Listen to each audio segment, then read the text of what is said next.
ಮೊದಲನೇದಾಗಿ ಈ ಕಾರ್ಯಕ್ರಮವನ್ನು ಆಯೋಜಿಸಿದ್ದಕ್ಕೆ ಪೂರ್ತಿ ತಂಡಕ್ಕೆ ನನ್ನ ಅಭಿನಂದನೆಗಳು. ರೈತ ಈ ದೇಶದ ಬೆನ್ನೆಲುಬು ಅಂತ ನಾವು ಓದ್ಕೊಂಡು ಬಂದಿದ್ದೇವೆ, ಕೇಳ್ಕೊಂಡು ಬಂದಿದ್ದೇವೆ, ಅದು ಸತ್ಯ ಕೂಡ. ಆದರೆ ಈ 57% ನಾವೇನಿದ್ದೀವಿ ರೈತರೀಗ, ಇನ್ನೂ ನಾವು ನಮ್ಮ ಆರ್ಥಿಕತೆಯಲ್ಲಿ ಕೇವಲ 12% ಮಾತ್ರ ಶೇರ್ ಇಟ್ಕೊಂಡಿದೆ. 100 ರೂಪಾಯಿಗೆ 12 ರೂಪಾಯಿ ನಮ್ದಿದೆ ಅಷ್ಟೇ.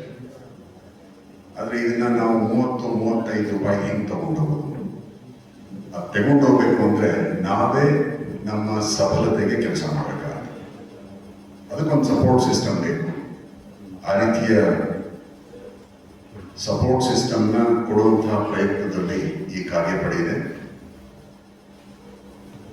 ಈ ಕಾರ್ಯಪಡೆಗೆ ನಾನು ಸೇರಿ ಹಲವಾರು ಜನ ಯಾವ ರೀತಿ ಸಹಾಯ ಮಾಡ್ಬೋದು, ರೈತರಿಗೆ ಯಾವ ರೀತಿ ತಮ್ಮ ಆದಾಯವನ್ನ ಕೃಷಿಯೇತರ ಚಟುವಟಿಕೆಗಳ ಮುಖಾಂತರವೂ ಹೆಚ್ಚಿಸ್ಕೊಳ್ಬೋದು.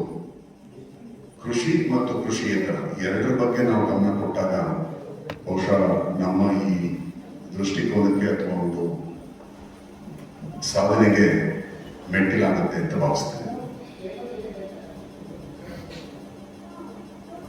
ಇವತ್ತು ಒಂದು ಜೇನು ಕೃಷಿ ಬಗ್ಗೆ ನಾವು ಸೇರಿದ್ದೇವೆ. ಅಂದರೆ ಅದರ ಒಂದು ಡೆಮೋವನ್ನು ತೋರಿಸ್ತಾರೆ. ಅದರ ಸುಮಾರು 800 ಥರದ ಕೃಷಿಯೇತರ ಚಟುವಟಿಕೆಗಳನ್ನು ಮಾಡಲಿಕ್ಕೆ ಅವಕಾಶ ಇದೆ.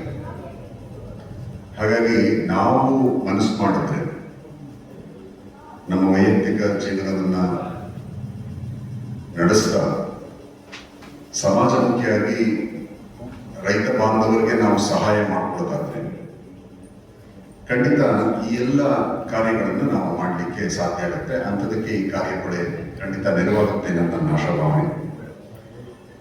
ದಯಮಾಡಿ ಇಷ್ಟೆಲ್ಲ ಶ್ರಮ ತೆಗೆದುಕೊಂಡು ನಮ್ಮನ್ನೆಲ್ಲ ಇಲ್ಲಿ ಸೇರಿಸಿ ನಾವು ಕೂಡ ರೈತ ಪರ ಹಾಗೂ ರೈತ ಉದ್ದಿಮೆಗೆ ಏನೆಲ್ಲ ಸಹಕಾರ ನೀಡಬಹುದು, ನೀಡಬೇಕು, ಆ ಆಲೋಚನೆಗೆ ಒಂದು ದಾರಿಯನ್ನು ಮಾಡಿಕೊಟ್ಟಿದ್ದಾರೆ. ಹಿರಿಯರು ಬಹಳಷ್ಟು ಇದ್ದೀರಾ. ನಾವು ಇಲ್ಲಿ ಕಲಿಲಿಕ್ಕೆ ಬಂದಿದ್ದೇವೆ.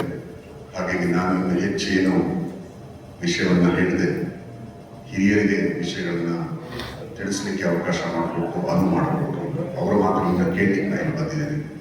ಮತ್ತೆ ಕಾರ್ಯಪಡೆ ಅಂತ ಹೇಳಿದ್ರೆ ಟಾಸ್ಕ್ ಫೋರ್ಸ್, ಅದರಲ್ಲಿ ಏನು ಅವಶ್ಯಕತೆಗಳು ಬರುತ್ತೆ ಆ ಅವಶ್ಯಕತೆಗಳನ್ನ ಪೂರೈಸಲಿಕ್ಕೆ ನನ್ನ ಸಣ್ಣದಾದ ಪ್ರಯತ್ನವನ್ನು ಮಾಡ್ತೇನೆ ಅಂತ ಹೇಳ್ತಾ ತಮ್ಮೆಲ್ಲರಿಗೂ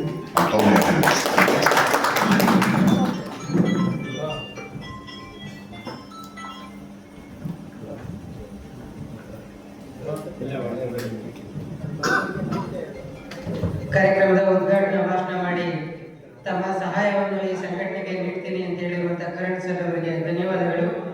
ಹಾಗೂ ಈ ಕಾರ್ಯಕ್ರಮ ಹಾಗೂ ಜೇನು ಕೃಷಿ ವಿಚಾರವಾಗಿ ಶ್ರೀಯುತ ರೇಖಾ ಮೇಡಮ್ ಅವರು ಸಹ ತಮ್ಮ 2 ಅನಿಸಿಕೆಗಳನ್ನ ಹಂಚ್ಕೋಬೇಕು ಅಂತೇಳಿ ಕೇಳ್ಕೊಳ್ತಾರೆ.